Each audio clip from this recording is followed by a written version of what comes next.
2 বাচ্চাকে নিয়ে ভিক্ষা করতাম আর রাত্রে ফ্লাইওভারে ঘুমাতাম। আর ক্ষুধা লাগলে ওই যে ময়লার ডাস্টবিন তো আছে, সেখানে কোনো টাকা পয়সা দিতে হয় না। ওখান থেকে খাবার এনে খেতাম। এভাবে বাচ্চা ২ টাকে বড় করেছি। যখন ফুলের ব্যবসাটা আমি একবার বুঝে ফেললাম, তখন আর ভিক্ষা করি না। এভাবে চলতেছিল ২ বাচ্চাকে নিয়ে আমার জীবন। আমার ছেলেটা লুকিয়ে, লুকিয়ে লেগুনার সঙ্গে যেত। যেতে, যেতে গাড়ি চালানো শিখে ফেলে। কিন্তু তার তো বয়স কম, কে তাকে দিবে ড্রাইভারি করতে? শুধু লেগুনাগুলো পাওয়া যেত। আমার ছেলেটা লেগুনাই চালাতো। এভাবে চলতেছিল। ছেলে বারবার বলতেছিল, মা তোমাকে আর ফুল বিক্রি করতে হবে না। তুমি তো অনেক কষ্ট করছো। কিন্তু ছেলের উপরে ডিপেন্ড করে আমি কিভাবে পড়ে থাকি? আমি সবসময় চেয়েছি আমার বাচ্চাদের জন্য ভালো একটা কিছু করে যেতে। আমি তো কষ্ট করেছি, আমার সন্তানেরাও করবে। এর মধ্যে কেটে যায় ১৫টা বছর। আমার ছেলের বয়স এখন ১৬ বছর। সে আমাদের কোনো খোঁজ খবর নেয়নি। আদৌ আমরা বেঁচে আছি না মরে গিয়েছি আমার স্বামী একটাবারও জানতে চায়। তাকে আমি কিন্তু ডিভোর্সও দেইনি। ডিভোর্স কাকে দিব? আমি তো রাস্তায় থাকি। তার সাথে তো আমার কোনো যোগাযোগ নাই। সময় তো কারো জন্য থেমে থাকে না। দেখতে, দেখতে মেয়েটা ভালোই বড় হলো, বিয়ে দিতে হবে। আমরা মা ছেলে মাস শেষে যে টাকা ইনকাম করতাম সব হিসাব করে অর্ধেক ঘর ভাড়া, খাওয়া-দাওয়া আর অর্ধেক জমা করতাম। একটা তো আমাদের বাসস্থান করতে হবে। কতদিন আর এইভাবে চলবো? তবে এখন ৩ বেলা পেট ভরে ভাত খেতে পারি। আমার মেয়েটাকে আর সে লেসপিতা বিক্রি করতে দেয় না। মাশাআল্লাহ আমার মেয়েটা দেখতে সুন্দরী। মানুষে আজে বাজে কথা বলে।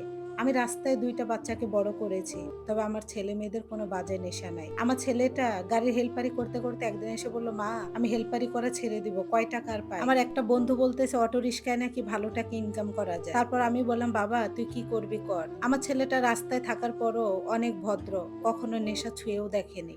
অটোরিক্সা চালিয়ে প্রতিদিন আমার ছেলে ৮০০-৯০০ টাকা পেত, ৩০০ টাকা যেত জমা। এইভাবে ছেলে মেয়েকে নিয়ে কাটছিল আমার দিন। রক্তকে পানি করে ফেলেছি, কষ্টকে বরণ করে নিয়েছি। তার মধ্যে আমি কিছু টাকা জমা করে ফেলি। আমার ছেলে মেয়েগুলোকে নিয়ে আবারও আমি ঢাকা থেকে ময়মনসিংহ যাই একটু জায়গা কেনার উদ্দেশ্যে, যেন মাথা গোছার একটা ঠাঁই হয়। আমার ছেলের তো একটা ভবিষ্যৎ আছে। আমার বাবার বাড়ির পাশে আমি একটু জায়গা কিনলাম। ৩ লাখ টাকা অনেক কষ্ট করে জমিয়েছিলাম। ৩ লাখ টাকার ভিতরে কত যে ক্ষুধা নিবারণ এটার ভিতরে লুকিয়ে আছে একমাত্র আল্লাহ ছাড়া কেউ জানে না। যেদিন জায়গার কাগজটা হাতে পেলাম সেই দিন ডুকরে কান্না করেছিলাম। রাস্তায় ঘুমিয়েছি, ডাস্টবিন থেকে খাবার তুলে খেয়েছি। আমার ভাই এগুলো কিছুই জানে না। আমি সেদিন চিৎকার করে বলতেছিলাম, আল্লাহ তুমি আমাকে এখন কত সুখ দিয়েছো। আমি না রাস্তা থেকে খাবার টোকায় খাইছি। আমার কথাটা শুনে কান্না অবস্থায় ভাই বলল, রাস্তা থেকে খেয়েছিস মানে? আমি সেই দিন আর ভাইকে নতুন করে আমার কষ্টের কথা জানিয়ে তাকে কষ্ট দিতে চাইনি। বললাম না এমনই, আল্লাহর কাছে শুকরিয়া আদায় করেছিলাম। আমার ছেলের নামে আমি জমিটা লিখে দিতে চাই, কিন্তু আমার ছেলে বলে, মা অনেক কষ্ট করছো, এই জমি তোমার নামে। আমার নামে রেজিস্ট্রি করে আমরা আবার ঢাকায় চলে আসি। আরো কিছুদিন কাজ করে একটা বাড়িতে টিনের ঘর তুলি। একটা টয়লেট, একটা রান্নাঘর, ৪-৫টা টিন দিয়ে বেড়া দেই। ছোট্ট একটা জান্নাত আমার জন্য। দেখে আমার কলিজাটা ঠান্ডা হয়ে যাচ্ছিল।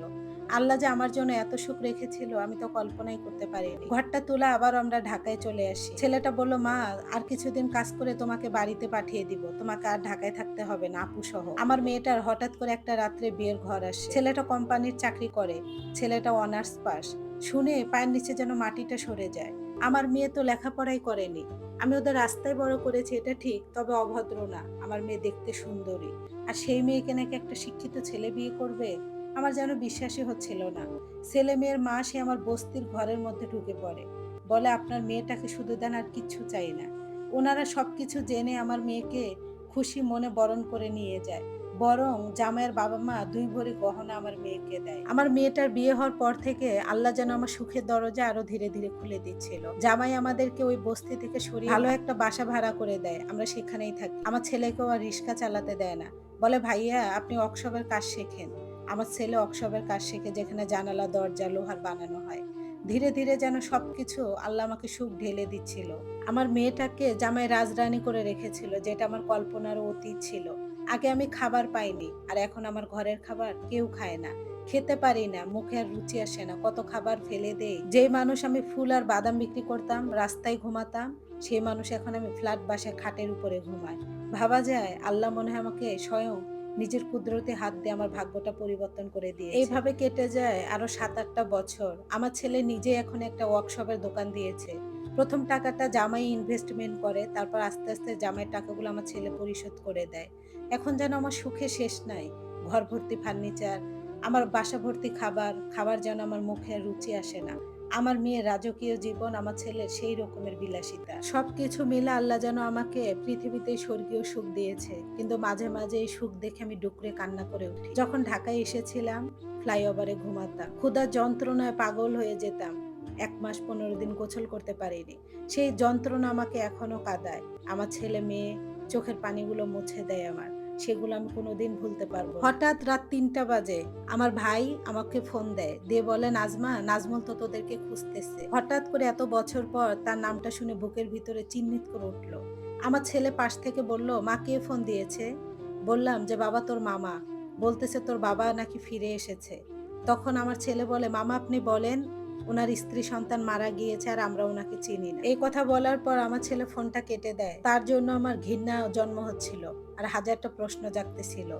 সে তো আমাকে সুখে রাখতে চেয়েছিল। আমি তো তাকে জোর করে পাঠাইনি।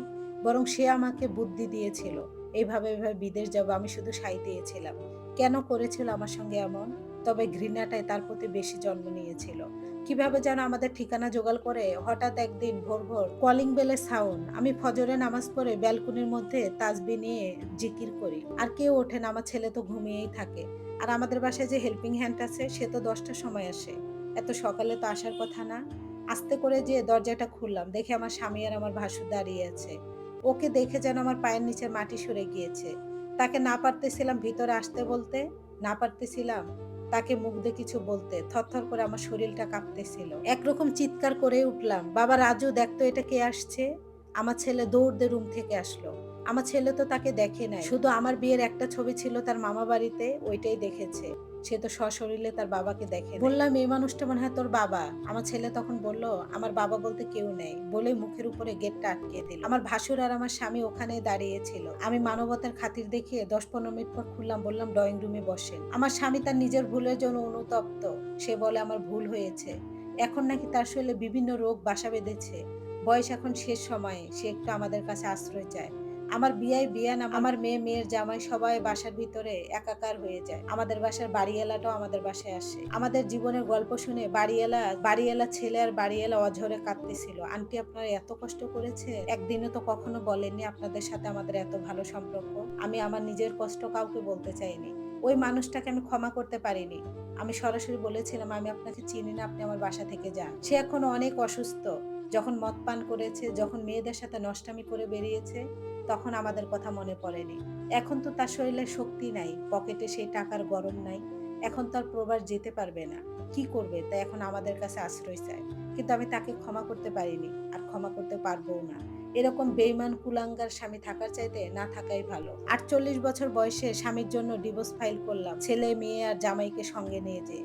স্বামীকে ডিভোর্স দিলাম যেন পরবর্তীতে সে আমাদের কাছে আসতে না পারে। তারপর তার কি হয়েছে জানি না। তবে আমার ছেলে মেয়েদেরকে নিয়ে আমি অনেক ভালো আছি। আমার ছেলের ২ টা বাচ্চা হয়েছে। আমার মেয়েরও ২ টা রাজকন্যা আছে। তাদেরকে নিয়ে আমার দিনটা কেটে যায়। শুধু এখন মৃত্যুর প্রহর গুনতেছি। আল্লাহ যেন আমাকে ঈমানের সহিত মৃত্যু দেয়। লাইভ হিস্টরিটা কেমন লেগেছে অবশ্যই জানাবেন। তবে একটা কথা মনে রাখবেন, কর্মফল অনেক ভয়ানক জিনিস। আপনি যেটা আজ কারো সাথে অন্যায় করছেন, ওই অন্যায়টা আপনার সঙ্গেও হতে পারে। ধন্যবাদ সবাইকে।